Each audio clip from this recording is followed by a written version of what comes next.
প্রতিদিন একঘেয়ে নিরামিষ খেতে কিন্তু আমাদের একদমই ভালো লাগে না। আমার সাথেও সেদিন দুপুরে একই জিনিস ঘটেছিল। ফ্রিজ খুলে ভাগ্যক্রমে দেখি একটু বোনলেস চিকেন পড়ে রয়েছে।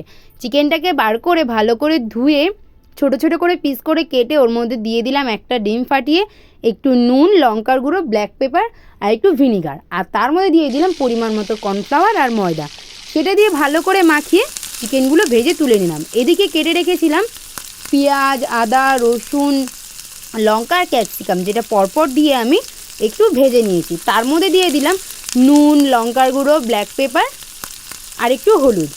তারপরে সব কিছু নাড়িয়ে ওর মধ্যে একটু দিয়ে দিলাম সয়া সস আর টমেটো সস, যেটা দিয়ে আমি বেশ কিছুক্ষণ নাড়াচাড়া করার পরে ভেজে রাখা চিকেনগুলো ওর মধ্যে কিন্তু আমি দিয়ে দিই।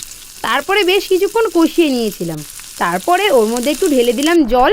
সেদ্ধ হয়ে যাওয়ার পরে তৈরি হয়ে গেল আমার চিলি চিকেন। টাটা।